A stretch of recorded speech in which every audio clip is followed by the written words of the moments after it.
town's residents and the media were set ablaze. Edith blew away like a dandelion in the wind, quickly getting a harsh trim from her rigid father as they met again in the brightly lit room. Edith, looking like a puppy with big eyes, hoped to reconcile with Ross, and she and the priest were brainstorming how to host a peace summit at the church.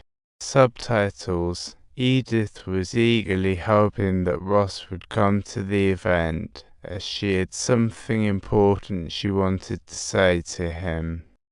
However, Ross, acting like a cat that had been pricked by a tin can, bluntly turned down her request. From that moment onward, they resembled two shooting stars in the sky, passing each other by without ever meeting again. Gossip in town persisted, with Edith's father unexpectedly getting an anonymous letter negativity jackpot. Even everyone Ross knew in town got hit with these mysterious letters, which landed Ross in a storm of drama, ultimately making its way to the police station.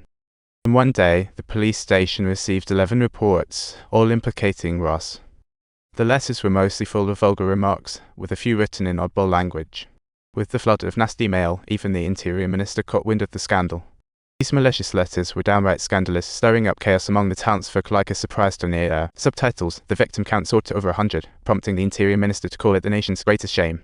Every family held differing views on Ross' guilt or innocence. Eventually, Ross succumbed to public pressure, feeling like an ant on a hot pan. He turned to Officer Moss for help, as she was the only one in the police department who believed in his innocence.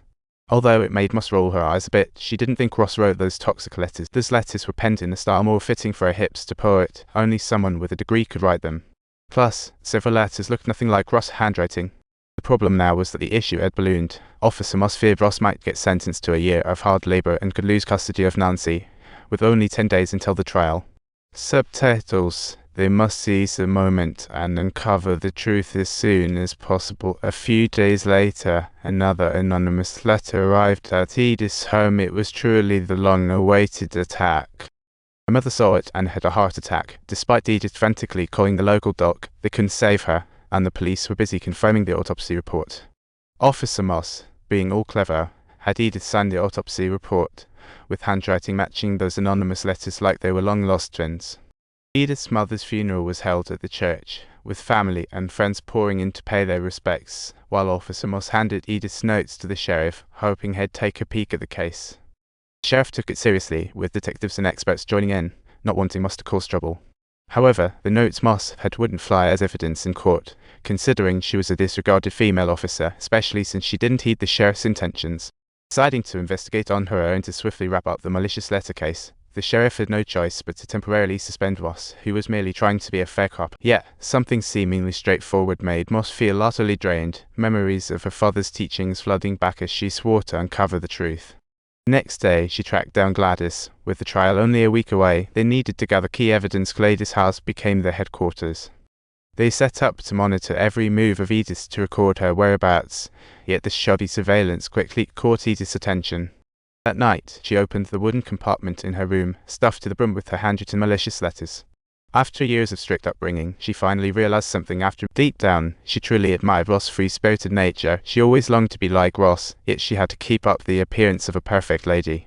Soon, Gladys received an anonymous letter, shocked to discover it was the work of a high society lady. Through their relentless efforts, they finally traced Edith's movements, secretly followed her until she personally dropped the letter into the mailbox, which was then smoothly delivered to the postal worker. The unexpected twist was the letter wasn't anonymous hate mail, but Edith's heartfelt letter to her aunt, rendering their efforts futile. Edith beamed with a bright smile and headed to the church mailbox to drop off her handwritten anonymous letter, with only a day left until the trial. Ross and his daughter enjoyed ice cream by the seaside, spotting the truck's label suddenly. Edith had mentioned that this was designed by her as a child, and the letters matched those in the anonymous mail. It all clicked for Ross, leaving him baffled by Edith's actions. When Ross arrived at the cafe located in the church, he wasn't filled with rage. Instead, he was simply puzzled as to why Edith would possibly do such a thing. On the day of the trial, a large number of media representatives and townspeople gathered together. Edith and her father attended the trial, with all eyes eager for the outcome, but Ross remained as calm as a cool rock. The plaintiff's lawyer began his inquiries. He pulled out a list of the victims, and no matter the context, Ross knew every single one of them, expressing his views on the trial's outcome. His stance on the outcome of the trial couldn't have been more clear. The plaintiff's lawyer continued asking Ross, showing him the victims' list, which Ross recognized inside out, questioning why he would log those malicious letters. Ross didn't bother explaining too much. He thought only lunatics wrote those nasty letters. If he had a problem, he would confront them face to face, not pen some easily traced letter. The plaintiff's lawyer questioned Edith, who, from a Christian family, was thrilled. He showed a note, but Edith refused due to its absurdity. The lawyer had to begrudgingly read a few lines, which sent waves of laughter through the courtroom. The judge had to pause reading to stop the chaos. The letter was from a victim's malicious one. Next, Ross' defense attorney pulled out Edith's notes, which were written more beautifully than an artist's creation, definitely her handwriting style. The attorney then presented two pieces of evidence. One was Edith's elegant letters, and the other was Ross' notes obtained from the bank, showcasing an obvious difference in style.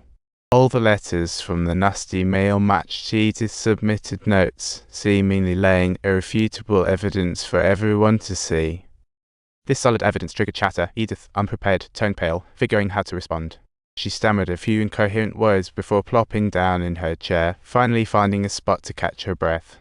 With both lawyers done questioning, the judge decided to pause the hearing. In the meantime, Edith's father exchanged glances with the plaintiff's lawyer, brewing up something conspiratorial. When the trial resumed, the plaintiff's lawyer fired sharp questions at Ross. Although Ross argued it was unrelated, the lawyer seemed unconvinced. Edith's father's and plaintiff's lawyer's evidence seemed irrelevant. Truth remains unclear in this case.